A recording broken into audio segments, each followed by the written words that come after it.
the big fish now landing in free agency as Saquon Barkley lands with the Philadelphia Eagles and Kirk Cousins signing with the Atlanta Falcons. Let's do Saquon Barkley first because that was a bit more straightforward. Not a ton of ramifications as far as other players go. For Saquon, he goes right back up to that tippity top kind of area for me among running backs. I think he's probably going to be just outside the top 5 to me. You know, for sure, McCaffrey, Bijan, Gibbs, Breece Hall. That's a pretty easy locked-in top 4 for me. I think Saquon's going to be right there in that range immediately after that. He may be 5th, actually. Think about it a bit more. I think he may slot right in that 5th spot. Last year in this offense, DeAndre Swift was a top 20 running back. And that really came without DeAndre Swift being a great fit for this offense. You know, DeAndre Swift, very much a pass-catching running back, not a great runner of the football. And in this offense, even DeAndre Swift only got 50 targets. So that's one thing that for Saquon, I don't think is great because it's going to limit his pass-catching ability, but him being a better runner, a more efficient runner than Swift is going to help boost him up, though, in this offense. Should be plenty of opportunities for a ton of carries and very good with those carries as well. The offensive line in Philly, there's some question marks going on right now. Of course, Jason Kelce, the big retirement. I think that if the tush-push is not effective for Philly anymore, I think that's definitely going to help Saquon Barkley out a whole lot more than the situation that DeAndre Swift found himself in.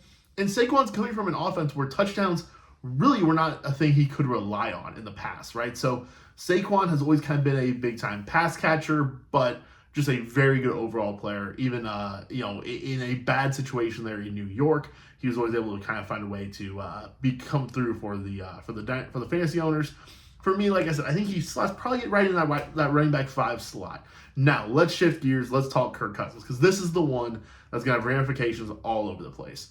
Number 1, Drake London shooting up. I'm looking at Fantasy Pros right now, their dynasty rankings. They have Drake London at wide receiver 20. Just looking at the names immediately ahead of him, and DK Metcalf, DJ Moore, T. Higgins, and Nico Collins. Give me Drake London over all those guys. Now that we know Kirk Cousins is there, we don't know the terms of the deal yet. It's a 4-year deal. With the way Kirk Cousins has operated before, he's one of the very few players where it would not surprise me to see it be a true 4-year deal. Typically with NFL contracts, you can pretty much for sure shave off the last year, and kind of the second to last year is always kind of a bit of a question. The way that Kirk Cousins has operated, though, it could be a legit 4-year deal here. So we'll just keep an eye on that. But for me, Drake London shoots right up. Wide receiver 14 I'm seeing is Devonta Smith.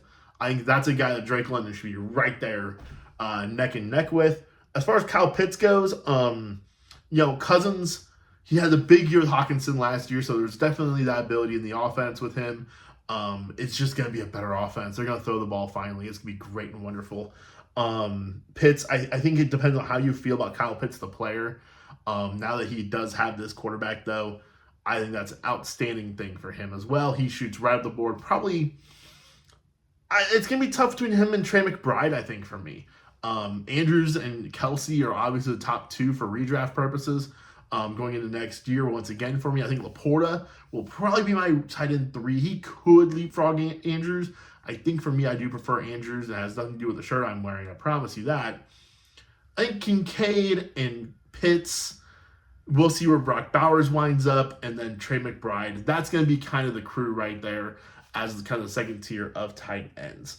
Let's talk about Kirk Cousins himself as a quarterback. Last year, he was excellent for Minnesota. The volume was really the king for him, though. And he's a guy who's always had volume. That's a thing I don't really think is going to be there for him in his favor in Atlanta, though. I think this is going to keep him kind of in more of the low-end QB1, higher-end QB2 kind of range.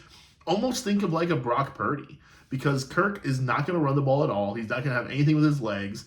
And I really think with this offense, I don't think they're going to go from... I don't think they're going to suddenly be top 7 in pass attempts. I think they're just going to be kind of more average, which is still a huge jump for those weapons. But for Kirk, that is a step down in pass attempts. So I think that brings him more into, kind of where Tua maybe ended up, where Jared Goff kind of lives, kind of that QB 12 to 15 kind of range. is probably where I'm feeling about Kirk Cousins. This is a great NFL move. This is a great move for those weapons. For Kirk himself, I'm not in love with it for fantasy purposes, but really other than going somewhere where he was going to have massive volume, which really would have been back in Minnesota. There was never really any other spot I was going to totally love for Kirk. Maybe Vegas as well. Just kind of thinking about what they've got around him. But no, this is a great spot for Kirk Cousins in real life. This is a great spot for all those weapons. For Bijan also, by the way, this is a win for Bijan Robinson. I think this really solidifies him probably as my RB2. He probably was already, right?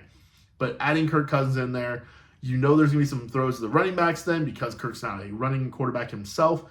You know also there's going to be more opportunities to score. So great news all around there for Atlanta. Kirk Cousins, more of a QB2 than a QB1 for me, kind of a lower end QB1. Saquon Barkley, like I said, I think I forgot Jonathan Taylor. I think I would still probably have Taylor over Saquon. So I think Saquon probably goes up to my RB6 for redraft. And then for Dynasty, I guess the same because it's running backs for Dynasty, right? That's kind of how that works. So, guys, that is those are a couple of the biggest pieces of free agency. Just to run a quick recap on what's all happened today. You've got DeAndre Swift going to Chicago. You've got Tony Pollard going to Tennessee. You've got Gabe Davis going to Jacksonville. Baker Mayfield sticking in Tampa. Russell Wilson going to Pittsburgh. Josh Jacobs going to Green Bay. You've got Saquon Barkley going to Philly. And you've got Kirk Cousins going to Atlanta. I've talked about all of these now over the past few videos, so be sure to check out all of those on the channel here and keep track here. Hey, who knows? Maybe we're going to get a Derrick Henry signing next. We shall see. So, guys, we'll see you maybe later today, maybe not until next time.